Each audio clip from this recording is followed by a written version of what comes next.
ರಾಮು ದಯವಿಟ್ಟು ಸ್ಟೇಜ್ ಮೇಲೆ ಬನ್ನಿ. ತುಂಬ ಇಂಪಾರ್ಟೆಂಟ್.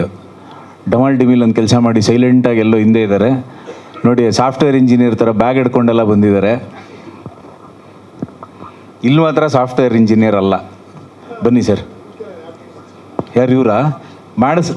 ಕೇಳಿದ್ದೆ, ಅದಕ್ಕೊಂದು ಪಾತ್ರನೂ ಬರೆದಿದ್ದೆ, ಮಾಡಲ್ಲ ಅಂದ್ಬಿಟ್ರು. ಒಳ್ಳೆ ಡೈರೆಕ್ಟರ್ ಆದರೆ ಮಾಡ್ತೀನಿ, ನಿಮ್ಮ ಹತ್ರ ಎಲ್ಲ ಮಾಡಲ್ಲ ಅಂದರು. ಆಮೇಲೆ ಇನ್ನೊಂದು 2 ಚೇರ್ ಹಾಕ್ಬೋದಾ ಆ ಕಡೆ ಈ ಕಡೆ? ಉಮೇಶ್ ಬನ್ನಿ, ಭಾಳ ಮುಖ್ಯ.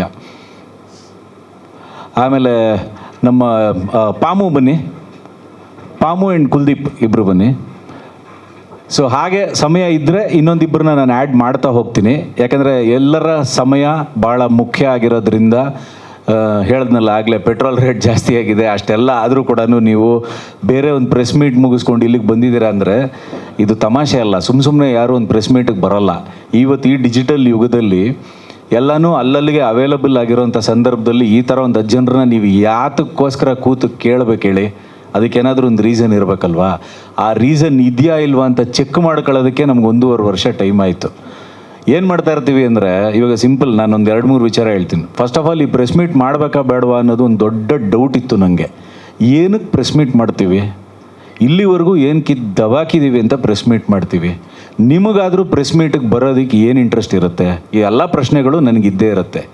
ಏನಕ್ಕೆ ಅಂದರೆ, ಯಾರೇ ಆಗಲಿ ಇವತ್ತಿನ ಇನ್ಸ್ಟಾಗ್ರಾಮ್ ಯುಗದಲ್ಲಿ, ಸೋಷಿಯಲ್ ಮೀಡಿಯಾ, ಫೇಸ್ಬುಕ್ ಯುಗದಲ್ಲಿ, if there are stars, there will be views, there will be all kind of projection for that. ಅದು ನಾನು ಅಷ್ಟೇ. 15 ನಿಮಿಷ ರಾತ್ರಿ ಮನೆಗೆ ಹೋದ್ಮೇಲೆ ನನ್ನ ಫೇವ್ರೆಟ್ ಸ್ಟಾರ್ ಏನು ಮಾತಾಡಿದ್ರು ಅಂತನೋ, ಅವರ ನೆಕ್ಸ್ಟ್ ಸಿನಿಮಾ ಅಪ್ಡೇಟ್ ಏನು ಅಂತನೋ ನೋಡ್ತೀನಿ. ಹಾಗಾದರೆ ಅವರು ಮಾತ್ರ ಪಿಕ್ಚರ್ಗಳು ಮಾಡಬೇಕಾ? ಬೇರೆ ಯಾರು ಮಾಡೋದೇ ಬೇಡವಾ? ಪ್ರವೀಣ್ ಏನು ಮಾಡೋಣ ಅಂದಾಗ, ಸರ್ ಇದನ್ನು ನನ್ನ ಹತ್ರ ಕೂತ್ಕೊಂಡು ನೀವು ಮಾತಾಡಿದ್ರೆ ಪ್ರಯೋಜನ ಇಲ್ಲ, let us do a press meet ಅಂತ ಅವ್ರು ಹೇಳಿದ್ದಕ್ಕೆ, ಅವ್ರು ಧೈರ್ಯ ಕೊಟ್ಟಿದ್ದಕ್ಕೆ ಮಾತ್ರನೇ ಈ ಪ್ರೆಸ್ ಮೀಟ್ ನಡೀತಿರೋದು. ಸರಿ ಆಯಿತು ಪ್ರವೀಣ್, ನಾನು ಮಾತಾಡಬೇಕು ಆವತ್ತು, I want to share a few things ಅಂತ ನಾನು ಹೇಳಿದೆ.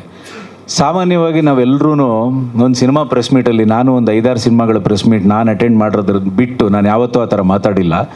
ಯೂಶಲಿ ಒಂದು ಮಾತು ಹೇಳ್ತಾ ಇರ್ತೀವಿ, ನಮ್ಮ ನಿರ್ಮಾಪಕರು ನಮಗೇನು ಬೇಕೋ ಕೊಟ್ಟರು, ನಾವು ಕೇಳಿದ್ದನ್ನೆಲ್ಲ ಕೊಟ್ಟರು, ನಮ್ಮನ್ನು ಮಕ್ಕಳ ಥರ ನೋಡಿಕೊಂಡ್ರು, ನಾವೆಲ್ಲ ಫ್ಯಾಮಿಲಿ ಥರ ಇದ್ವಿ, ಅಯ್ಯೋ ನಮಗೇನು ಕೊರತೆನೇ ಮಾಡಿಲ್ಲ ಅಂತ.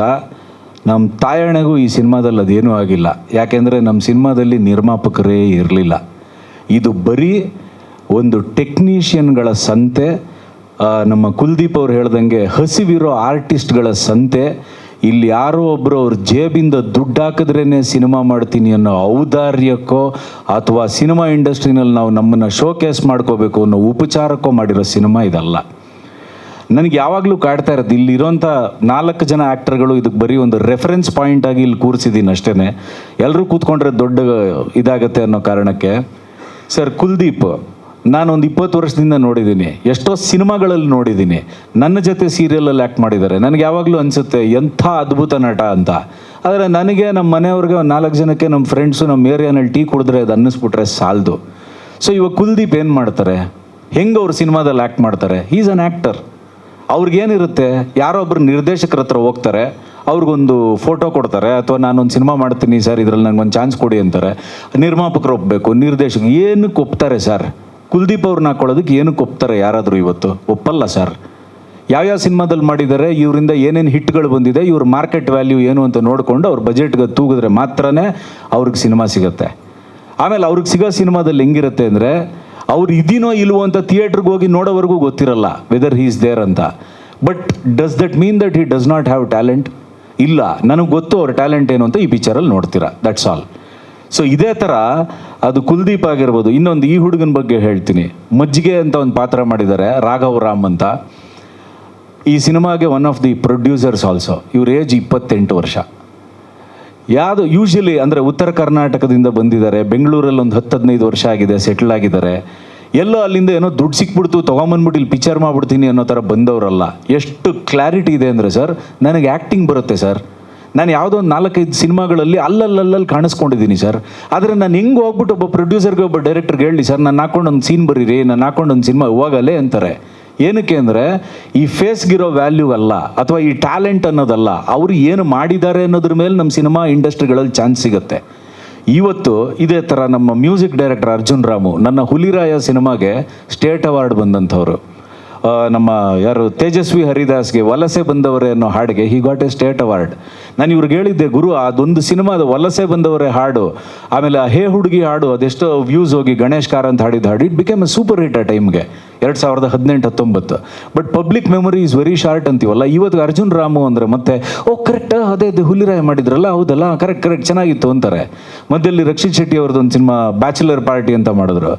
ನಾನು ಇವ್ರ ಹತ್ರ ಏನಕ್ಕೆ ಅರ್ಜುನ್ ಜನ್ಯ ನನ್ನ ಭಾಳ close friend. If I call him ನಾಳೆ ಬೆಳಗ್ಗೆ ಬಂದ್ಬಿಟ್ಟು ಮಾಡ್ತಾರೆ, ಯಾರೇ ಆಗಿರ್ಬೋದು. ನಮ್ಗೆ ಇಂಡಸ್ಟ್ರಿನಲ್ಲಿ ಇವತ್ತು ನಾವು ಸಿನಿಮಾಗಳು ಮಾಡ್ತಾ ಇದ್ದೀವಿ, ಇನ್ನೊಂದು ಸರ್ ಬನ್ನಿ ಅಂದರೆ ಮಾಡ್ತಾರೆ. Why did I choose Arjun Ramu ಅಂದರೆ ಅವ್ರಿಗೆ ಸಿನಿಮಾ ಬಗ್ಗೆ ಇರೋವಂಥ ಒಂದು ಏನಂತಾರೆ ಅವಗಾಹನೆ, ಸೌಂಡ್ ಅಂದರೆ ಏನು, ಇದಕ್ಕೆ ಅವ್ರು ಮಾಡಿರೋಂಥ ಶ್ರದ್ಧೆ. ನಾನು ಏನೋ ಒಂದು ಸುಮ್ಮನೆ ಒಂದು ಮ್ಯೂಸಿಕ್ ಕೊಟ್ಬಿಡಿ ಅಂತ ಕೇಳಲಿಲ್ಲ ಇವ್ರನ್ನ. ಈ ಥರ ಟೆಕ್ನಿಷಿಯನ್ಗಳ ದಂಡು. ನನ್ನ ಪಕ್ಕದಲ್ಲಿ ಕೂತಿರೋರು ದ್ವಾರ್ಕೀಶ್ ಅವರ ಮಗ ಅಭಿಲಾಷ್ ದ್ವಾರ್ಕೀಶ್. ಒಂದು ಲೆಗಸಿ ಕರ್ನಾಟಕದಲ್ಲಿ ಯಾವತ್ತೋ ಒಂದು ಅದು ಎಲ್ಲರೂ ಹೇಳಿರ್ತಾರೆ, ನಾನು ಅದನ್ನೇ ಹೇಳೋದಕ್ಕೆ ಇಷ್ಟಪಡಲ್ಲ. ಆ್ಯಸ್ ಅ ಫಿಲ್ಮ್ ಮೇಕರ್ ಆಫ್ರಿಕಾದಲ್ಲಿ ಶೀಲಾ, ಆಮೇಲೆ ಸುಮಾರಷ್ಟು ಅವ್ರು ಮಾಡಿರೋ ಸಿನಿಮಾಗಳು, ಅವ್ರ ಲೆಗಸಿ. ನಾನು ಅಭಿ ಸರ್ ಯಾವಾಗಲೂ ಮಾತಾಡ್ತಾನೆ ಇರ್ತೀವಿ, ಇವ್ರಿಗೆ ಟ್ಯಾಲೆಂಟ್ ಇಲ್ವಾ ಸರ್? 25 ವರ್ಷದ ಹಿಂದೆ ಹೃದಯ ಕಳ್ಳರು ಮಾಡಿದ್ರು, ಆಮೇಲೆ ಅರ್ಧಂಬರ್ಧ ಪ್ರೇಮ ಕಥೆ ಮಾಡಿದ್ರು. ಈಗ ಅಭಿಲಾಷ್ ಸರ್ ಇವಾಗ ಅರವಿಂದ್ ಸರ್ ಒಂದೊಳ್ಳೆ ಸಿನಿಮಾ ಮಾಡೋಣ ಅಂದಾಗ ಬನ್ನಿ ಸರ್ ಮಾಡೋಣ ಅಂತ ಜೋಕರ್ ಜಾನಿ ಎಷ್ಟು ಅದ್ಭುತವಾಗಿ ಮಾಡಿದ್ದಾರೆ ಅಂದರೆ ನನಗೆ ದ್ವಾರಕೀಶ್ ಸರ್ ಕಾಣಿಸ್ತಾರೆ ಅದರಲ್ಲಿ. ನಾನು ಇನ್ಫ್ಯಾಕ್ಟ್ ಅವ್ರಿಗೆ ಹೇಳಿದ್ದೆ, ಸರ್ ದಯವಿಟ್ಟು ಈ ಸಿನಿಮಾಗೋಸ್ಕರ you have to be in that look ಅಂತ. 45 ದಿವಸ over a period of 2 or 3 schedules ಅದೇ ಥರ ಮೇಂಟೈನ್ ಮಾಡಿಕೊಂಡು ಆ್ಯಕ್ಟ್ ಮಾಡಿದ್ರು. ಇವಾಗ ಅಭಿಲಾಷ್ ಸರ್ ಟ್ಯಾಲೆಂಟ್ ಇದೆಯೋ ಇಲ್ವೋ ಸಿನಿಮಾ ನೋಡಿದ್ರೆ ಗೊತ್ತಾಗುತ್ತೆ, ಅದು ಬೇರೆ ವಿಚಾರ. ಆದರೆ ಏನಕ್ಕೆ ಇವ್ರುಗಳಿಗೆಲ್ಲ ಇವತ್ತಿಗೂ ಕೂಡ ನಾನು ಇಲ್ಲಿ ಕರೆದು ಸ್ಟೇಜ್ ಮೇಲೆ ನಾವು we are speaking about all this ಅಂದರೆ pan India cinema, plan India cinema, technical cinema, ಒಳ್ಳೆ ಪ್ರೊಡ್ಯೂಸರ್ಗಳು, ಒಳ್ಳೆ ಡೈರೆಕ್ಟರ್ಗಳು ಅದ್ಭುತವಾಗಿ ಕನ್ನಡ ಇಂಡಸ್ಟ್ರಿನ ತೊಗೊಂಡು ಹೋಗ್ತಾ ಇದ್ದಾರೆ. ಆದರೆ ನಾನು ದಿನಕ್ಕೊಂದೊಂದು ಕತೆ ಮಾಡುವಂಥ ಕಳ್ಳನ ಮಗ ನಾನು. ನನಗೇನಾಗ್ಬಿಟ್ಟಿದೆ ಅಂದರೆ ಎಷ್ಟೋ ಕತೆಗಳಿದೆ ಹೇಳೋದಕ್ಕೆ, ಮೀಡಿಯಮ್ ಇದೆ. ನಾನೊಂದು 22 ವರ್ಷದ ಹಿಂದೆ ನಾನು ಡಿಜಿಟಲ್ ಬಗಾಡೆ ಅವರು ಹೇಳ್ದಂಗೆ ನಾನು ಡಿಜಿಟಲ್ ಮೀಡಿಯಮ್ನ ಫಸ್ಟ್ ಟೈಮ್ ನಮ್ಮ ಕರ್ನಾಟಕದಲ್ಲಿ ಅಶೋಕ್ ಕಶ್ಯಪ್ ನಾನು ಇಬ್ಬರು ನಮ್ಮ ಏರಿಯಲ್ಲಿ ಒಂದು ದಿನ ಸಿನಿಮಾ ಮಾಡಿದಾಗ ಯಾವುದೋ ಡಿಜಿಟಲ್ ಅಂತೆ ಗುರು, ಇವನು ಯಾವುದೋ TV ಸೀರಿಯಲ್ ಕ್ಯಾಮ್ರಾ ತೊಗೊಂಡು ಮಾಡ್ತಾವನೆ ಅಂದರು. ಆ ಸಿನಿಮಾ ಮುಗಿದು ರಿಲೀಸ್ ಆಗೋ ಟೈಮ್ಗೆ ಹೆಂಗೆ ಮಾಡಿದೆ ಗುರು ಅಂತ ಇಂಡಸ್ಟ್ರಿಯವರೇ ಸುಮಾರು ಜನ ಬಂದು ಕೇಳಿದ್ರು. ಆವತ್ತು ನಮಗೇನಿತ್ತು ಗೊತ್ತಾ, ಒಂದು ಹಸು, ನನ್ನ ಮಗಂದು ಯಾರಾದರೂ ಒಂದು ಕ್ಯಾಮ್ರಾ ಕೊಟ್ಬಿಟ್ರೆ ಗುರು, 1-2 ಶಾರ್ಟ್ ಫಿಲ್ಮ್ ತೆಗೆದುಬಿಡೋಣ ಗುರು, ಯಾರೋ ಒಬ್ರಿಗೆ ತೋರಿಸ್ಬಿಡೋಣ ಗುರು, ಅವ್ರಿಗೇನೋ ನಾನು ಮಾಡಿರೋವಂಥ ಒಂದು ಸೀನ್ ಇಷ್ಟ ಆಗ್ಬಿಟ್ರೆ ನಂಗೆ ಎಲ್ಲೋ ಒಂದು ಡೈರೆಕ್ಷನ್ ಚಾನ್ಸ್ ಸಿಗುತ್ತೆ. ಅವಾಗ ನಾನು ಆ್ಯಕ್ಟ್ರು ಆಗಿದ್ದೆ, ಆ್ಯಕ್ಟು ಮಾಡ್ತಾ ಇದ್ದೆ, ಯಾರೋ ಒಬ್ಬ ಕರೆದುಬಿಡ್ತಾನೆ, ಕಾದೆ. ಐ ವೆಯ್ಟೆಡ್ 2008 ತನಕ ಕಾದೆ, ಆಲ್ಮೋಸ್ಟ್ 2002ರಿಂದ ಯಾರು ಕರೆದುಬಿಟ್ಟು ಇಲ್ಲೊಂದು ಏನೂ ಹಾಕಲ್ಲ ಅಂತ ಗೊತ್ತಾದಮೇಲೆ ನನ್ನ ಶಾರ್ಟ್ ಫಿಲಮ್ ನಾನೇ ತಕ್ಕೊಂಡು ಅಲ್ಲಿಂದ ನನಗೆ ನಮ್ಮ ಏರಿಯಲ್ಲಿ ಒಂದಿನ ಪ್ರೊಡ್ಯೂಸರ್ ಸಿಕ್ಕಿದ್ದು, ಅಲ್ಲಿಂದ ಆ್ಯಕ್ಟ್ರುಗಳು ಸಿಕ್ಕಿದ್ದು. ನನ್ನ ಮೊದಲನೇ ಸಿನಿಮಾ, 2ನೇ ಸಿನಿಮಾ, 3ನೇ ಸಿನಿಮಾ ಇಲ್ಲಿವರೆಗೂ ಒಬ್ಬರು ನಿರ್ಮಾಪಕರು ಬಾಗಿಲು ತಟ್ಬಿಟ್ಟು ಬಾಗರು ಪಿಕ್ಚರ್ ಮಾಡ ಅಂತ ಹೇಳಿಲ್ಲ. ಈಗ ಅದಾಗ್ತಾಯಿದೆ ದೇವರ ದಯದಿಂದ. ಬಟ್ ನಾನು ಏನು ಹೇಳೋಕೆ ಹೊರಟಿದ್ದೀನಿ ಅಂದರೆ ಈ ಥರದ ಸಿನಿಮಾಗಳು ಕಂಟೆಂಟ್ ಈಸ್ ದಿ ಕಿಂಗ್, ಎಲ್ಲರೂ ಕಂಟೆಂಟ್ ಈಸ್ ದಿ ಕಿಂಗ್ ಅಂತಲೇ ಇರ್ತಾರೆ. ಆದರೆ ನಿಜವಾಗ್ಲೂ ಕಂಟೆಂಟ್ ಮಾಡೋದಕ್ಕೆ ಎಲ್ಲಿದೆ ಸರ್ ಮಾರ್ಕೆಟು? ಆಚೆ ಕಡೆ ಹೋಗ್ಬಿಟ್ಟು ನಾನು ಯಾರಾದರೂ ಒಬ್ಬರು ಪ್ರೊಡ್ಯೂಸರ್ನ ಇವತ್ತು ನಾನು ಮೀಟ್ ಮಾಡಿದ್ರೆ ನೆಗೆಟಿವ್ ಏನಾಗುತ್ತೆ, ಇಮ್ಮಿಡಿಯೇಟ್ಲಿ ಒಂದೇ ಒಂದು ಮಾತು ಹೇಳ್ತಾರೆ, ಯಾರು ನಿನ್ನ ಸಿನಿಮಾದಲ್ಲಿ ಹೀರೋ? ಸರ್ ಹಿಂಗಿದೆ ಸರ್, ಈ ಥರದ್ದು ಒಂದು ಕತೆ ಮಾಡಿದ್ದೀನಿ ಸರ್, ಇದನ್ನು ನಾನು ಸಿನಿಮಾ ಮಾಡಿದ್ರೆ ಒಂದು 2 ಕೋಟಿನಲ್ಲಿ ಸಿನಿಮಾ ಮಾಡೋದು. 2 ಕೋಟಿಲಿ ಪಿಕ್ಚರ್ ಆಗುತ್ತಾ ಇವತ್ತಿನ ಕಾಲದಲ್ಲಿ? 2 crores ಇವನೇನೋ ಕತೆ ಹೊಡಿತಾವ್, ಇವನು ಗ್ಯಾರಂಟಿ ಇವನೇನೋ ಮಾಡೋಕ್ಕೆ ಹೋಗ್ತಾನೆ. ಇಲ್ಲ ಸರ್, ಆಗುತ್ತೆ ಸರ್, ನಾವು ಕರೆಕ್ಟಾಗಿ ಪ್ಲ್ಯಾನ್ ಮಾಡಿದ್ರೆ, ಒಳ್ಳೆ ಟೆಕ್ನಾಲಜಿ ಯೂಸ್ ಮಾಡಿ, ಬ್ಯೂಟಿಫುಲ್ಲಾಗಿ ಮಾಡಿ 2 CRL ನಾವು ಒಂದು ಸಿನಿಮಾ ಮಾಡೋಣ ಸರ್. ಹೌದಾ, ಮಾಡೋಣ, ಸೂಪರ್. ಯಾರು ಹೀರೋ ಸರ್? ಹೀರೋ ಅದೇ ಸರ್, ಈ ಕತೆಗೆ ನಾವು ಯಾರು ಅಂತ ಆಯ್ಕೆ ಮಾಡ್ಕೊಳ್ಳೋಣ ಸರ್. ಇಲ್ಲ, ಒಂದು ಕೆಲಸ ಮಾಡೋಣ, ಯಾರಾದರೂ ಒಂದು 1 2 3 4 5 6 7 8 9 10 230 ಹೀರೋಸ್ ಇದ್ದಾರಲ್ಲ, ಯಾರಾದರೂ ಒಬ್ರು ಸಿಗಲಿ, ಅದು ಮಾರ್ಕೆಟ್ ಏನು ನೋಡ್ಕೊಂಡು ಮಾಡೋಣ. ಕರೆಕ್ಟ್ ಸರ್, ಅವ್ರಿಗದು ವ್ಯಾಪಾರ ಆಗಬೇಕು, ಸಿನಿಮಾ ಆಗಬೇಕು, ಆದರೆ ಸೇಫು, ಅದೇ ಪ್ರೊಡ್ಯೂಸರ್ ಅನ್ನೋದು. ಸೊ ನಾನು ಡಿಸೈಡ್ ಮಾಡಿದೆ, ನಾವು ಏನಕ್ಕೆ ನಿರ್ಮಾಪಕರನ್ನ ಹುಡ್ಕೊಂಡೋಗಿ ಅವ್ರ ದುಡ್ಡನ್ನು ತೊಗೊಂಡು ನಾವೇನೋ ಮಾಡಿ ಬೇಡ, ಕತೆಗಳು ಮಾಡ್ತಾ ಇದ್ದೀವಲ್ವಾ, ಆ ಕತೆಗಳನ್ನ ಹೇಳೋದಕ್ಕೆ ಇವತ್ತು ಕ್ಯಾಮ್ರಾ ಇದೆ, ತಲೆ ಕೆಟ್ಟರೆ ಫೋನಲ್ಲಿ ತೆಗೆದಾಕ್ಬಿಡ್ತೀನಿ ಪಿಕ್ಚರ್ನ. ಈ ಥರ ಹೇಳೋವಂಥ ಕಥೆಗಳನ್ನು ನಾವು ಬ್ಯೂಟಿಫುಲ್ಲಾಗಿ ಒಳ್ಳೊಳ್ಳೆ ನಟರನ್ನು ಸೇರಿಸ್ಕೊಂಡು ಕನ್ನಡ ಚಿತ್ರೋದ್ಯಮದಲ್ಲಿ ಆಗೊಂದ್ಸಲ ಈಗೊಂದ್ಸಲ ಬರುವಂಥ ಒಳ್ಳೆ ಸಿನಿಮಾಗಳಲ್ಲದೆ ಹಂಗನ್ಬಿಟ್ಟು ನಾವೇನೋ ದಿನ ಬೆಳಗಾದರೆ ಸಖತ್ತಾಗಿರೋ ಸಿನಿಮಾ ತೆಗೆದುಬಿಡ್ತೀವಿ ಅಂತಲ್ಲ. We are also on the learning curve. ನಮ್ಮ ಬಜೆಟು, ನಮ್ಮ ಕೆಪಾಸಿಟಿ, ನಮ್ಮ ತಾಳ್ಮೆ ಎಲ್ಲವನ್ನೂ ನಾವು ಇಟ್ಕೊಂಡು, ಇಲ್ಲಿ ನಾನು ಹೇಳ್ತಿದ್ದೆ ನನ್ನ ಹೆಂಡತಿಗೆ, ಆ್ಯಕ್ಚುಲಿ ನಾವೊಂದು ಈ ಇಡೀ ಸಿನಿಮಾನ ನಾವೊಂದು 53 ದಿವಸ ಶೂಟ್ ಮಾಡಿದ್ದೀವಿ. ಇಡೀ ಸಿನಿಮಾ ಎಲ್ಲ ಆದಮೇಲೆ ನಮಗೆ ಅನಿಸಿದ್ದು ಇಲ್ಲಿ ಏನಾಯಿತು ಅಂದರೆ 53 ದಿನದ ನಮ್ಮ ಟೈಮನ್ನ ನಾವು ಇನ್ವೆಸ್ಟ್ ಮಾಡಿದ್ವಿ. ದುಡ್ಡು ಎಷ್ಟು ಇನ್ವೆಸ್ಟ್ ಮಾಡಿದ್ದೀವಿ ಅನ್ನೋದು ಅದು ಕೇಳಿದ್ರೆ ಅದು ಇಲ್ಲ ಆಯಿತು ಬಾಬ್ ಗುರು ಅಂತಾರೆ. ಅಂದರೆ ಅಷ್ಟರ ಮಟ್ಟಿಗೆ ಗುಡ್ ವಿಲ್ನ ಯೂಸ್ ಮಾಡ್ಕೊಂಡು, ನಾನು ಹೇಳಿದ್ನಲ್ಲ, ಕಾಲಿಟ್ಟೆ ಈ ಪಿಕ್ಚರ್ ಮಾಡಬೇಕು ಅಂತ ಅಷ್ಟೇ. ಈ ಕಡೆಗೆ ಇವತ್ತು ಈ ಪ್ರೆಸ್ ಮೀಟಲ್ಲಿ ನಿಂತಿದ್ದೀನಿ ಅಂದರೆ it is because of all these people.